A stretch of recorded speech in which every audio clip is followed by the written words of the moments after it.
came about at the very beginning. It was somewhat of a joke.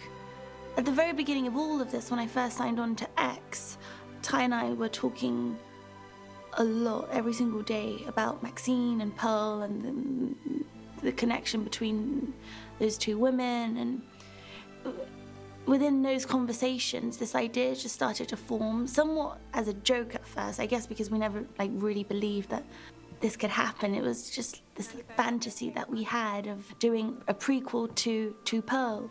Well, another cool thing about the Pearl character and Mia playing both roles is that, while we were developing that and while we were figuring out Pearl's backstory, it just sort of bloomed into something like, far more three-dimensional than we anticipated. So it was very easy to reference things for her when she was in character of like what she's feeling and why.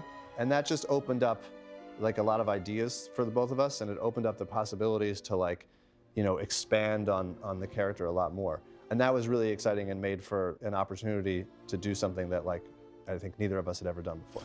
People pay an arm and a leg to see this. Pictures like this are going to revolutionize the industry, and I, for one, plan on capitalizing early. And he started asking me questions, and I would remember I would, be doing my groceries, and he'd send me texts oh, what do you think a really cool idea for a story would be? Can you just send me ideas for scenes that you've envisioned or that you've always wanted to do or be a part of? For a little while, it was just a way to kind of prep and understand older Pearl's backstory more.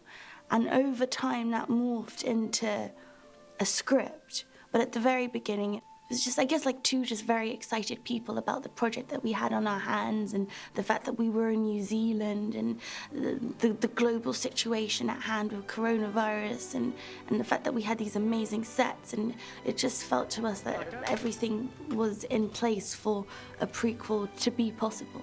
Well, I think what Pearl sees in Maxxxine is herself. I think she sees a time in her own life when she had a chance to go be someone else, because I think Pearl also grew up not wanting to be the person living on this farm in Texas. One day you'll never see me again. That's right, Charlie. Farm life may be it for you, but it sure ain't for me. I'm special. And I think she sees Maxxxine at a precipice of about to maybe leave that behind, and I think she's very envious of that.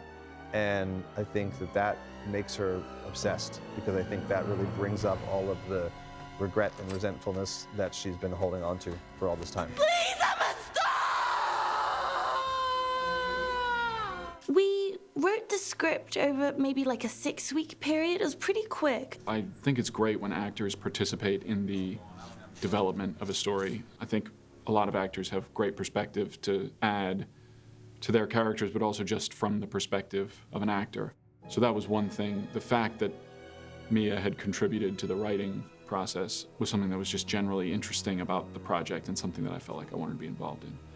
By the time I got to X, I had a pretty solid backstory created for Pearl. And by the time we started filming Pearl, the Pearl script had already been written. So a lot of that was informing my prep for older Pearl. So I always, at the back of my head, just thought, well, if worst case scenario, if for some reason this wasn't able to happen, at the very least, it would have been a tremendous character prep study for older Pearl, and it did help me immensely. Pearl is someone who's, like a lot of people, has a lot of regrets in life and laments a lot of things, didn't take as many chances as she could, maybe, caved into rejection a few too many times and accepted things she didn't want to accept. Sorry, it's just not what we had in mind.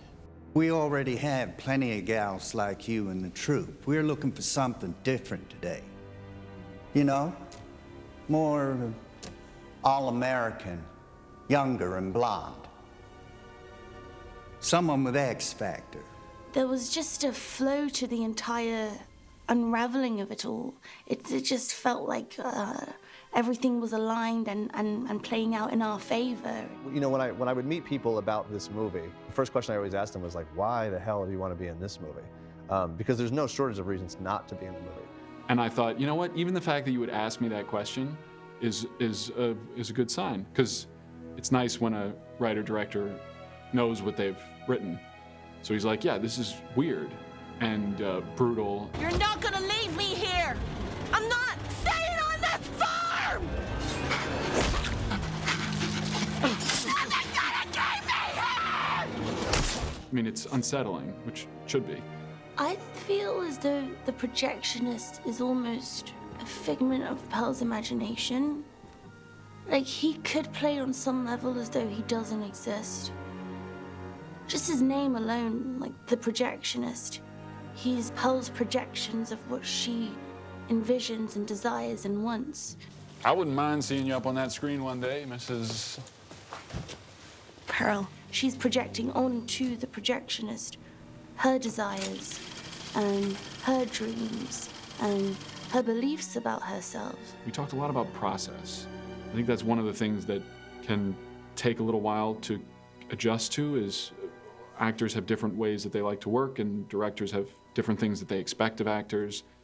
And Mia's thing was that, I mean, Mia was great. She said, I'm open to anything, you know, I'm like, I feel like we got to figure it out together.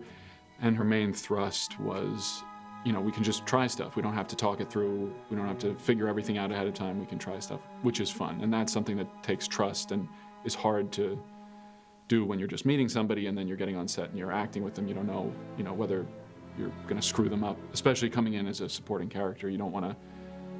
Mia's been working a long time on this role and putting a lot of hours in, and you don't want to come in and just get in her way or screw things up. And That's a lot to put on an actor, and like they just rose to the challenge in such a way that was like so awesome to behold. This script is quite theatrical, and there's, in fact, for the audition, I had to learn a 5-page, it's not a monologue, but it's pretty close, and which goes like this, to this amazing crescendo.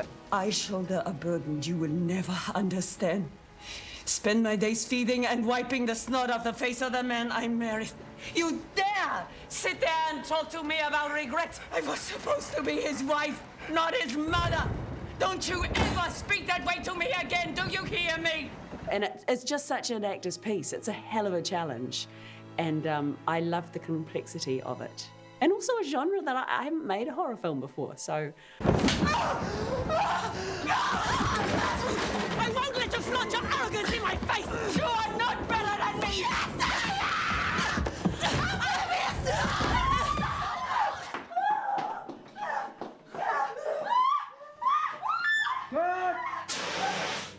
You know, and I think with making a movie like this, you really have to have like a shorthand with everybody, and you have to kind of like get where everybody's coming from, because the thing about this movie is it's a very like narrow bullseye that you have to hit to get the humor right, or to get the horror right, or to get the tension right.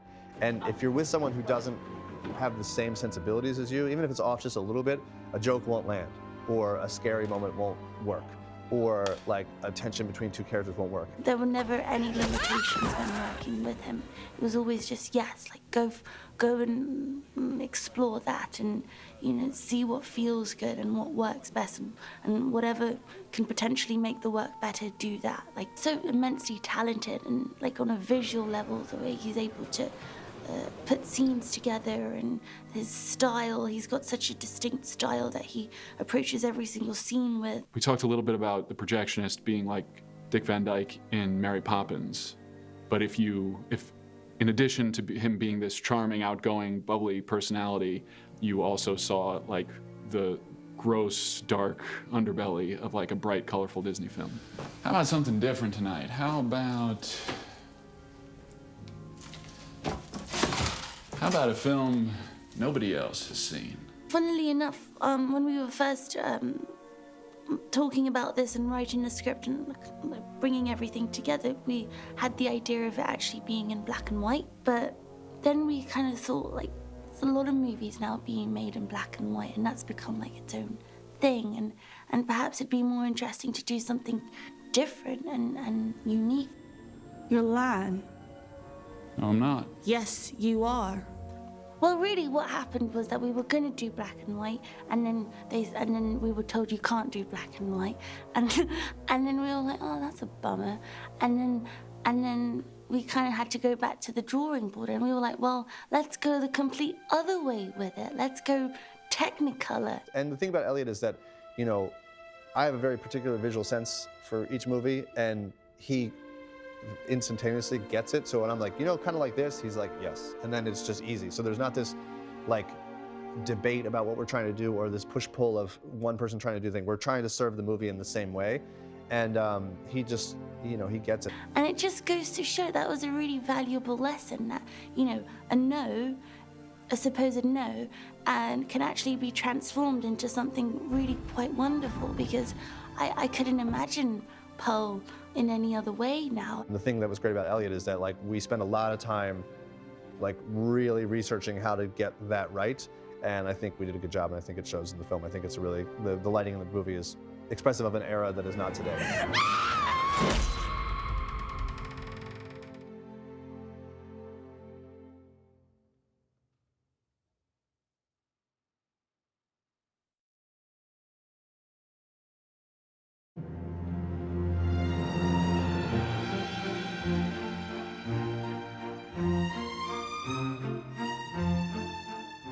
When we were prepping X, we weren't sure if we were going to make Pearl. We were thinking we were going to, but we had not had the official green light.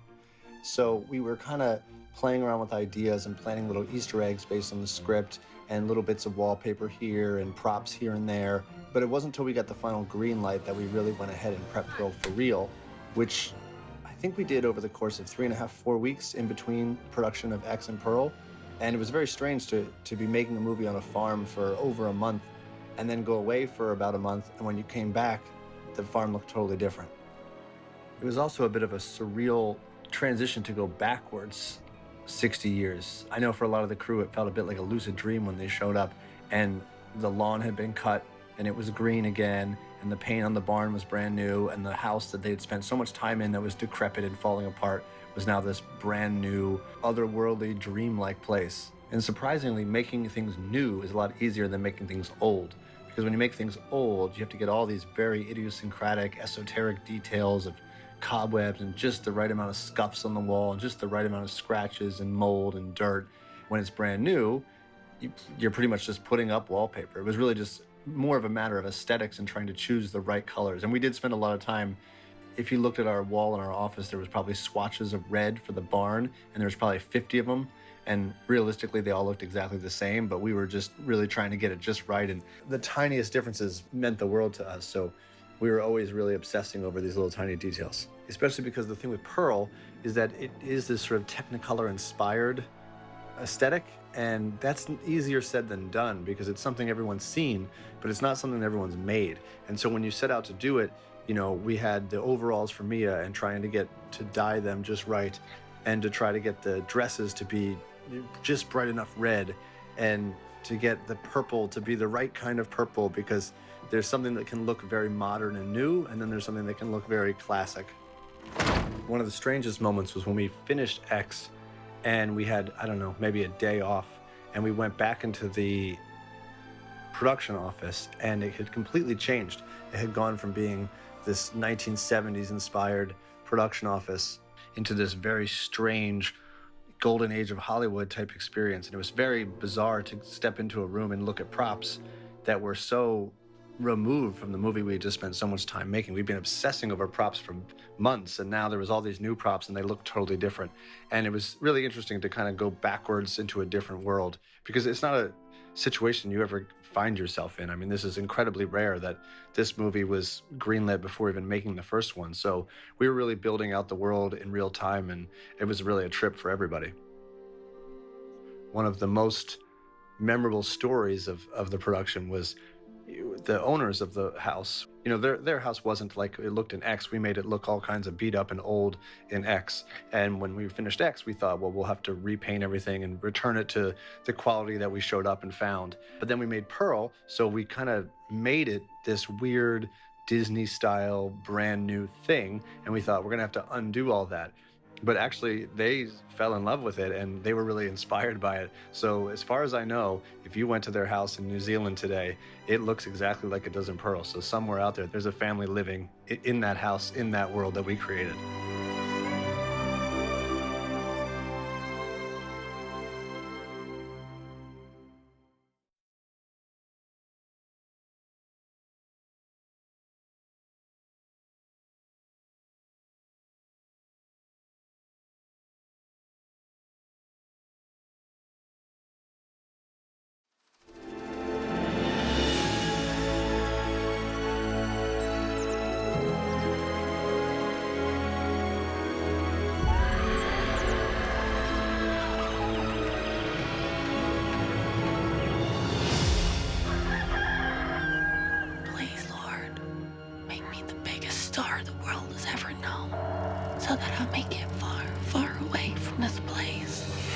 You know, caring for your family during these times is admirable. But you only get one take at this life. If only they would just die. Pardon? Nothing.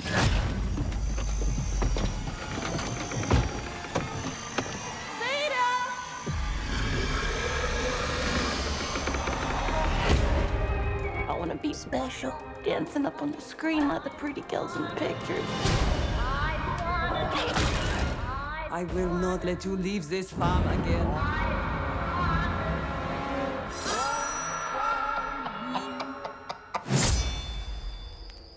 I'm worried there may be something real wrong with me. Rumor has it they only take one gal per town. We're looking for someone with X Factor. Has to be me. How about a film nobody else has seen? Is it legal? Will be eventually.